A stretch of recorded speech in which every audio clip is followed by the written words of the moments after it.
checked the stock market lately? Well, we have, and it's all hockey. All right, that was lame. I'm Nick Lanciani alongside Colby Cuphart, Connor Keith. This is Down the Frozen River podcast.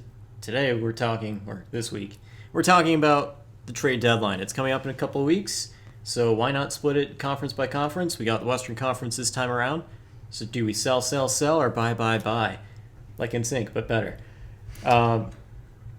That was lame, but hey. Batting 1,000. Yeah. I think you need to remember that you're not a comedian. Stand-up was actually down the hall. Shots fired. So let's talk about the bottom 5 teams in the Western Conference. Since those bottom 5 teams, as of right now, if the deadline were today and the playoffs began tomorrow, wouldn't be in it. Yep. What does the outlook look like going into this mode of do they blow things up, or do they have something to work with it? Let's start with the Edmonton Oilers first in reverse order and work our way back up through the standings. Well, before we really get started there, I think I'm going to take a different perspective. I've been on a past 2 years where the Sabres, me being a big fan of them, I've watched 2 blow-ups, and where it seems like year after year we're just selling and selling and selling. It's hard to watch. So, like, for some of these franchises we're going to talk about, it's going to be hard to watch some of your players leave, but in most cases that we'll cover tonight, you have no choice. And next week we'll ask you, will the Sabres blow it up again? Yeah, it'll be something we talk about. All right, so as we were going, Edmonton Oilers. Obviously, bottom of the West. You got to imagine they're going to be sellers, but I think for the most part they're going to try to keep the pieces they have in place. They've gone through 58 games played, 22, 30, and 6 record, overall 50 points. They have most of their guys in place, in position with their youth. I mean, Connor, would you disagree in terms of saying that the Oilers have a chance with Pierre Chiarelli as their leader to really kind of hold things together this trade deadline? Well, obviously, I think that this season's over. I think that's pretty safe to say. But we were talking about this earlier. With Connor McDavid being there, and frankly, with all these draft picks they've been getting for years now, I think Edmonton is starting to see improvement, starting to see that maybe there is a light at the end of this tunnel. And I agree. I think that obviously it's not shaking out this year, and maybe not even next year, but I think in the future that this group can turn into something. Hopefully it won't end up like Calgary, because that fell apart this year. But then again, who knows? There's just one. We'll talk about them later. But they're going to be next. Right. Well, after Winnipeg. But overall, yeah, I mean, I'm not selling everything, I think, if I'm Edmonton right now, because I do think I see a future with most of these guys part of it. I think where they need to improve, and I don't think they're going to do it at the deadline, speaking, but I think their improvement needs to come in the blue line. I still think that's a place they're lacking. And kind of like Connor said, you have players like Darnell Nurse who's just looking to add to the experience. He needs more NHL time. So I think they're still missing a top 2 defenseman. And obviously you have an aging Andrew Ference. So.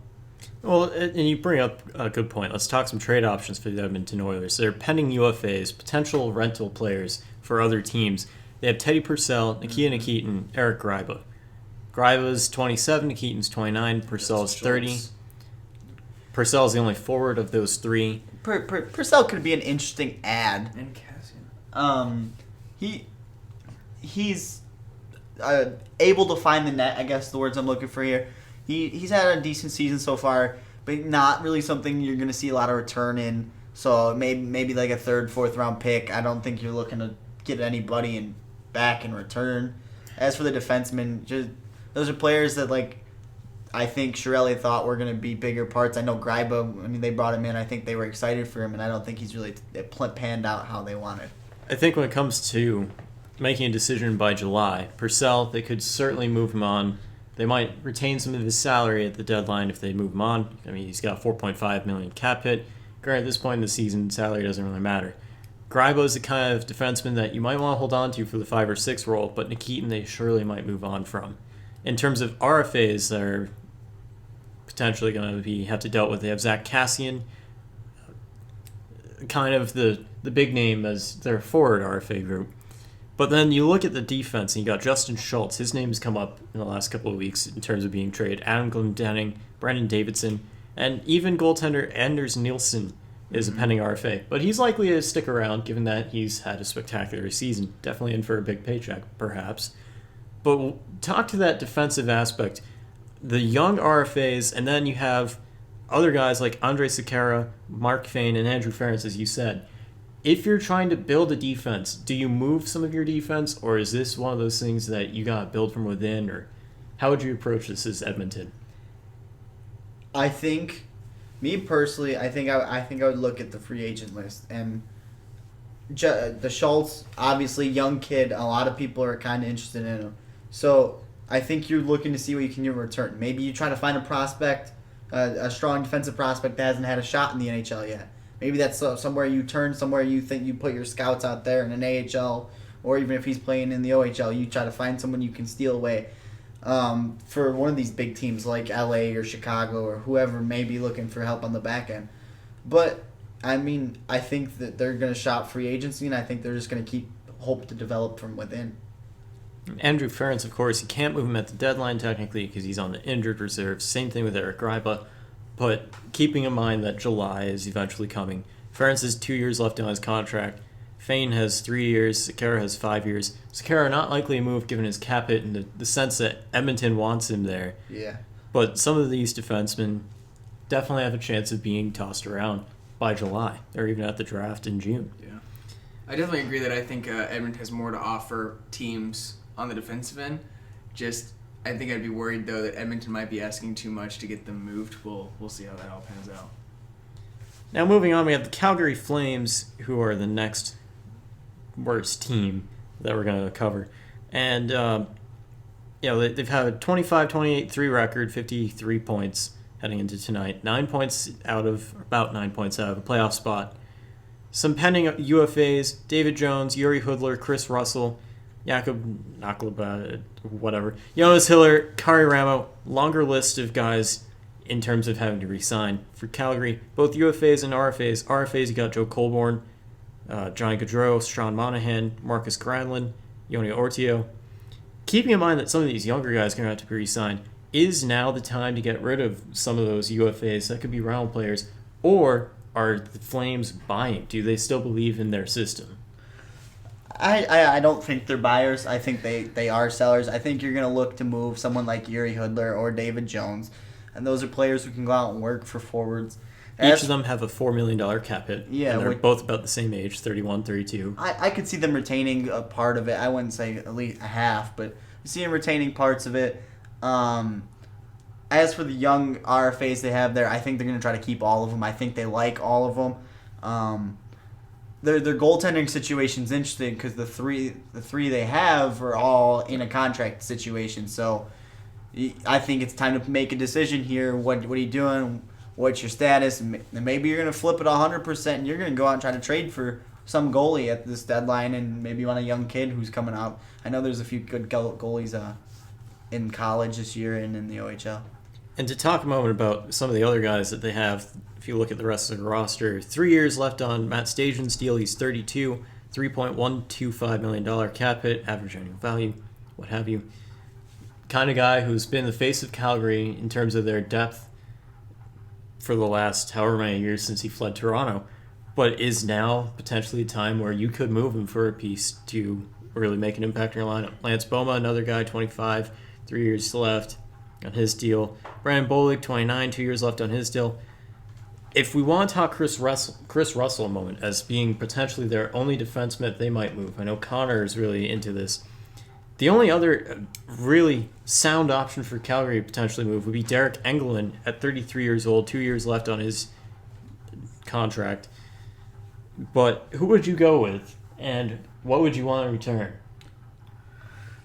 See, my hard part is, just to preface all this, is I think I need to see more from Calgary. They're only 9 points out of a playoff spot, which I know is a sizable number, but given what Ottawa did last year, I think anybody can be inspired from that. And so, I don't know, and especially in the Pacific Division, too. That's another hard thing to take into account here. Nobody knows what's going on out there on a night-to-night basis. So personally, if I'm Calgary, I think I try to make a surge, but that's just me personally. But I don't. It's tough to say who they'd give up to make that surge happen. I say if you were to move someone like Chris Russell, as you were talking about, I think they're going to ask for something decent in return. I like Russell a lot. I think he's a solid defenseman, and I think he could probably warrant you a second or third pick, but it may be a stretch and maybe a little out of there for money people, but I think he's a good defenseman, and if you can talk to the agent beforehand, maybe you get him signed before you have to worry about signing at the deadline before he becomes a free agent or whatever. Yeah. Plenty of variables for the Flames. We know basically Edmonton and Calgary battle for Alberta. They're borderline buyers and sellers. There's things that they need to go for, and there's things that they can just say, no return to this. We need to get rid of this guy.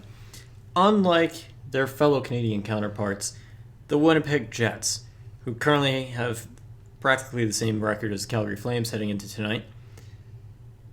But they don't have nearly as much hope. They have a bit of a salary cap situation going on. They extended the contract of Dustin Byfuglien at big dollars, which pretty much means that Andrew Ladd and or Jacob Trouba, he's gone. If not both of them, as I mentioned in the and/or, they're pretty much going to be gone, whether that's at the deadline or at free agency. But, you pick your choice. How would you rather lose them? Would you rather lose them for nothing or get something in return? So knowing that Andrew Ladd was a big part of potentially trading at the deadline, $4.4 million contract, 30 years old, UFA on July 1st, and Jacob Trouba is an RFA, really young. What would you see as a return? What is an optimal fit for a kind of trade for Winnipeg? So Ladd needs to be moved at this deadline because let's face it, you don't have the money. He's gonna walk at that if you make it to the draft. So how bad does he want to win too? So I think he'd go to a top team. I know me and Connor discussed the possibility of him going to a place like St. Louis. I understand they have a little cap issues moving forward from the next few years, but if they could find a way to squeeze him in this year, this could be a strong forward and could help them in the playoffs.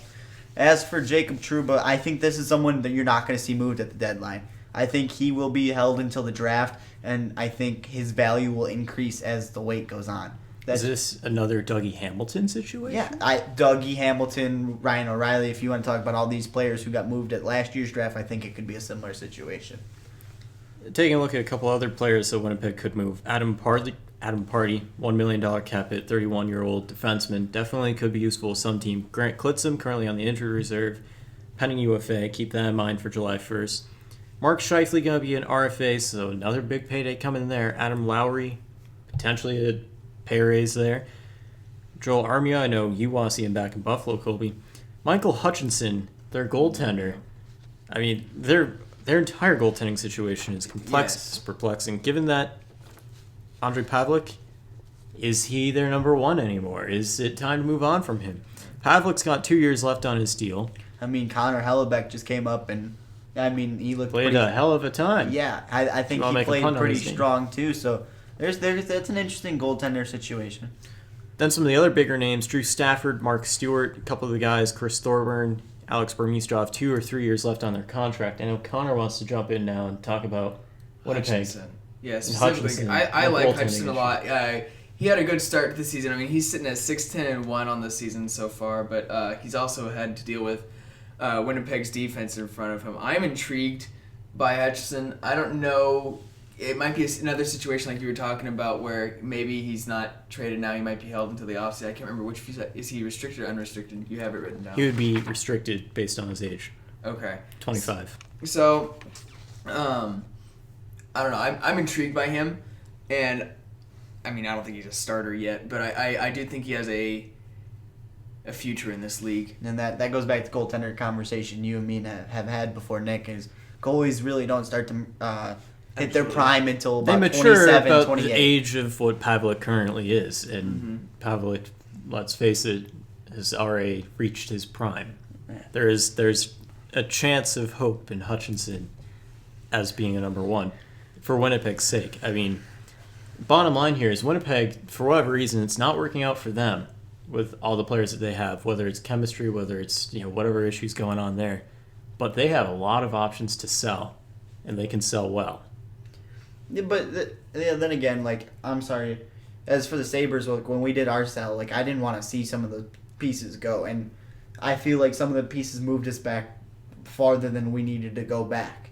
So they have to be careful. Like Mark Scheifele, we discussed this before we went in the podcast. He has the ability to be like their best center, their number one center there. So I highly doubt he'd get moved. Yeah. Unless they were getting like $10 million first round picks. There you got to get something serious. But this is my point. If Crosby's gonna get traded, you got to be careful how you're gonna move these young kids if you're really gonna move them and what you're getting in return. You can't just have a bunch of picks and just hope that we'll be win okay. later. We'll win later. Yeah. No, at some point you're gonna have to win. So, keeping with the Canada theme here in the Western Conference, also at the very bottom-ish of the standings, Vancouver Canucks. Let's just be honest, we didn't think they'd make it far, and they kind of haven't since they're about fourth to last in the Western Conference. But at the same time, they're an interesting situation because you got few guys being RFAs on July 1st. A large pool of pending UFAs, but they really aren't central to being the kind of players that are movable. I mean, Radim Verbata, 34-year-old, $5 million for an average annual value. Could be a rival player somewhere, but at the same time, I mean, you got no one older than that to be like, yeah, we got to move this guy because he wants to win. You got Hamhuis, you got Yannick Weber, you got Matt Markowski. But those three defensemen kind of make up half of Vancouver's defense. Yeah. From an experience point of view, from a we're trying to move forward point of view. Dan Hamhuis is, I believe, on their top pair. Exactly. I like that. He could very well be shopped around. Yeah, because he could be a nice fit somewhere, but he hasn't left Vancouver since he joined Vancouver, which was his short time in Nashville. Yeah. So he spent a long time there with his career. Yeah. There's a lot of situations. I guess what I want to discuss is, are we considering them still in the hunt? They're about 6 points back. Like, I understand 6 points, but to me, I'm writing them off. I'm saying that they don't have it to make the playoffs this year. I mean, if they go ahead and do it, I'll be the first guy. Yep, I was wrong, but I don't see them doing it. I don't think any players are hot right now. I'm not feeling it. I know you both disagree. Well, I think with Vancouver, some nights their offense is on their game, and other nights their defense is on their game or not on their game. But what really is important here is to look at their goaltending. Because Ryan Miller's been hurt all year pretty much. He's got 2 years left on his deal, $6 million average annual value, 35 years old. Does he get moved? Because there are plenty of teams in the market for a goaltender. How many times has that poor man been moved? But if you look at Arizona, if you look at Minnesota, there are a couple of teams that need a goalie if they want to have a chance at surviving. Calgary, you could throw them in there too. San Jose. San Jose doesn't. I'm still saying they don't have a number one. My hard part is that it's all in the division. And the problem also being that $6 million, I'm sure a team might retain some salary. They might try to save on the front end, back end, whatever they can do. But do you want to have Ryan Miller as one of your goalies? Do you see him as having a future in the league, ultimately, given the year he's had? I mean, I like him just because I'm going to come from a fan sense. And, it's going to be biased, but he does have nights where he's back on. And, you can watch him even in Vancouver where he's having a really good game and he's making good saves and putting up good numbers. But more and more as his career's gone on, there's games where he's checked out, where he's not playing his style of play and they're not pulling out the W's. But I find it funny you were talking about their offense. And to me, their offense is Bo Horvat and the Sedins. I think that's really about it. And that makes a great point because you got a guy like Alex Burrows, 2 years left on his contract, $4.5 million, 34 years old, right wing. Could have a good fit someplace else. It could very well be shopped. I mean, he's probably one of their top guys on the list of, if you look at the youth movement that they're having, he might be on that far end of the bell curve that they start to say, this guy is really not having a place on this team anymore. Another stretch, and I mean, this might be a little strange, just because it's in division, but I feel like Alex Burrows would be a great fit for someone like Arizona. They're looking. They have a lot of young. Get some veteran leadership. Yeah, get some leadership that and they someone traded who away can- in John Scott. But We're get never some- gonna let that down. Get someone who can go up and put up some points. Now, Connor, I know you are really stoked to talk about Vancouver. Well, it's another situation, just like I said with Calgary. I mean, you're playing the Pacific Division. I don't know if I'm ready to call them a seller yet, because I think a spark of getting a new guy in there as being buyers. I mean, I think that has the potential to turn that team around and get them, because they're all playing for the San Jose spot. I think, and I think Vancouver can do it if they pull it out, because the Sedins have.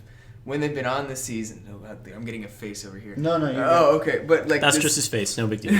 But when the Sedins have been playing well, when Horvat's been playing well, and most importantly, when Miller's been playing well, so that's also in contention on that whole thing going down. Goaltending is They've important. been a solidly good, very similar to Detroit, a good team that may not put up the stats, but they get wins, and really, that's what you're worried about. So I think that Vancouver still has a shot. But do they have the players that can win right now? I think they. I don't think they do. I think the youth, Jake Vertan, Horvat. It takes a while to get that, and this is something Buffalo's been facing. So it takes a little bit to develop the winning, and I think they're almost there. And if they can kind of keep the group together, this could be something you see in the next year. But I think the issue would be, if they wanted to be buyers, is they have to sell someone. Like, who really wants to go to Vancouver? Like, I'm not trying to be offensive, but this is a market where they don't really know what they want to do. Do they want to call it quits and rebuild? Are we pushing for the playoffs? Like, are we trying to do both? I'm confused on what their game plan is. I think some would say, again, going back to the summer, even their GM, Jim Benning, didn't know what their game plan was. I mean, you look at some of the UFAs on their list. Yannick Weber, that was a recent move. Matt Barkowski, that was just this offseason. Granted, Barkowski's having a career year. Not that hard to do for Barkowski's stats. But at the same time, what is the game plan in Vancouver? But taking a little aside, before we talk about the Arizona Coyotes, let's look at the rest of the Western Conference. Who are some big names that stand out to you guys that could move? What do division leaders like the Dallas Stars want to do, or the Chicago Blackhawks? What are those teams looking for? Do any of these teams have what they're looking for? It might be strange. I don't think Dallas is going to add. I think they should. I think they should add depth on the blue line. Yeah. But you can't add by subtracting with Dallas. I think they're just going to try to keep themselves the same. Total opposite perspective, I think Chicago is adding 100%. I don't think they're done by any means. I think if you want to see a big move, it's going to come from there. Getting rid of Scuderi definitely helps with adding. Yeah. Colorado's a name. If they want to make the playoffs, I still think they should add. I think they may be, I believe, in a wild card spot, and they may be in the upper one, but they need to add. It's been thrown around a bunch in the league for the past, I don't know, we'll call it a month.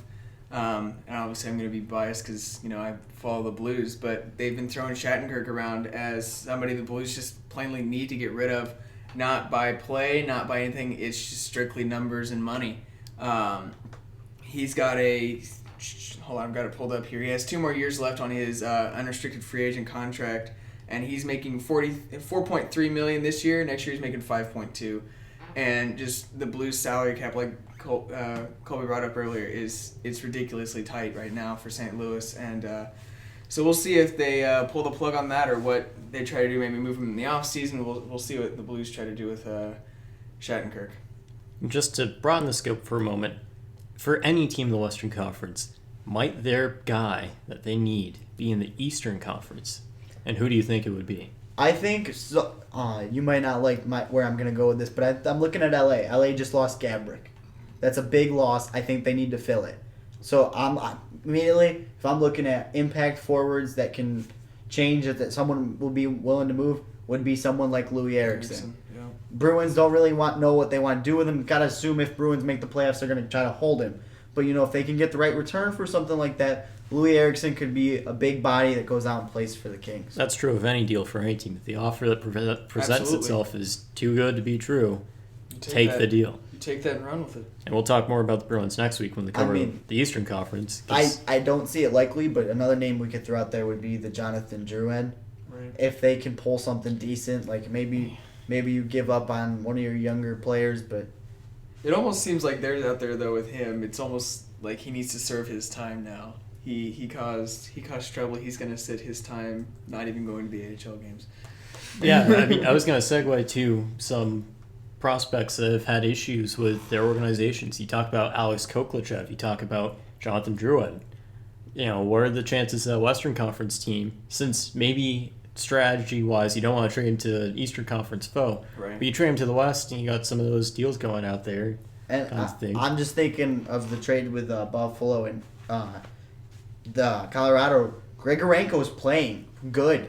I've watched him the past few nights throwing up points. This was something he wasn't doing. He did not have this confidence. So a player that may struggle over in the East can open his eyes up and get put with a decent team, get put with the right line, and next thing you know, he's looking good, and the team looks like they became smart out of the deal. All depends on their playing style. Yep. Now, back to focus for a moment before we wrap things up. The Arizona Coyotes. Do we give them the Underdog of the Year awards, or Well, How do we talk about that? It is a derivative of the canine family. See, you thought I wasn't funny.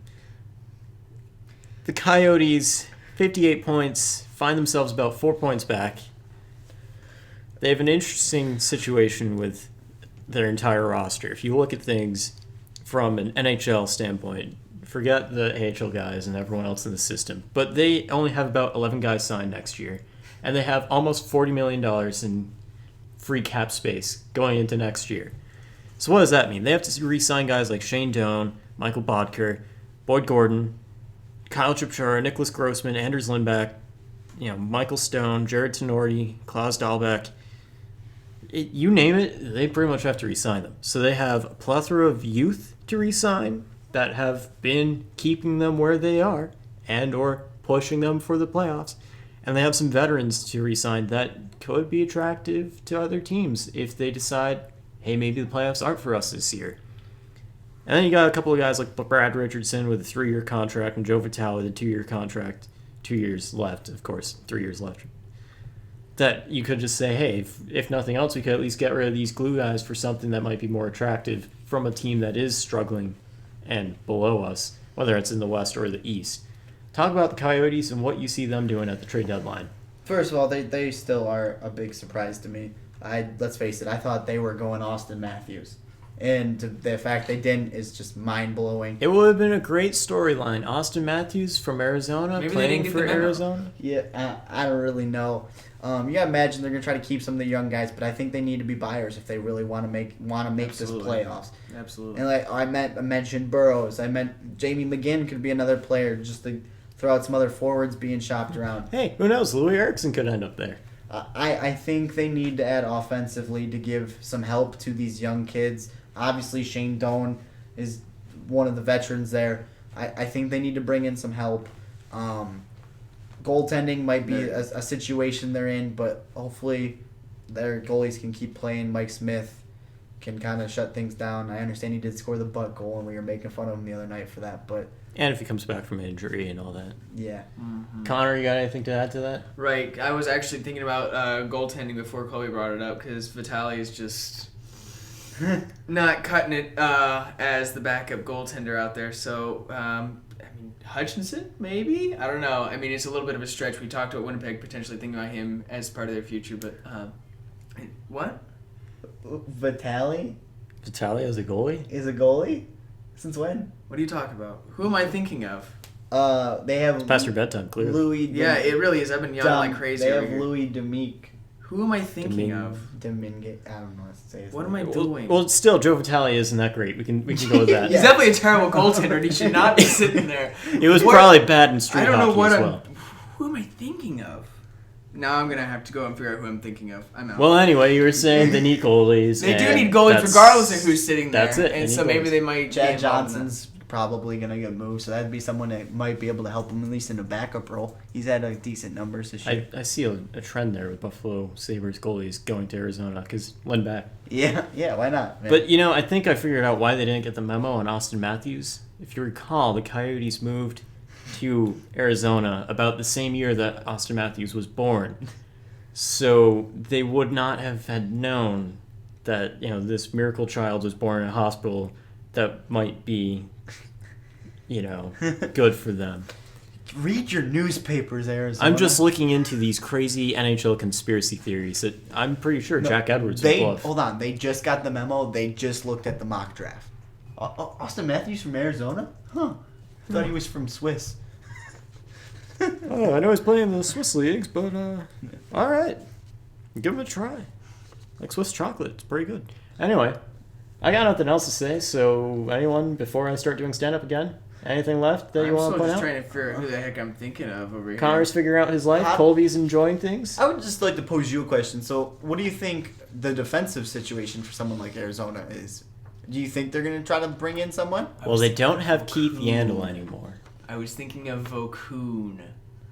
It's V, okay? Work with me here. That's what I was thinking He's in Arizona. Thomas Vokoun has been gone for... I don't know. That's where I went, okay? Hey, I'll give you credit for remembering Thomas an ex-Penguin with a V last name, and that's where we're gonna stop you right there. Okay. You're drunk. Go home. No, that's where it came So, anyways, as I said, Arizona and defense, yeah. So they don't have Keith Yandel, obviously.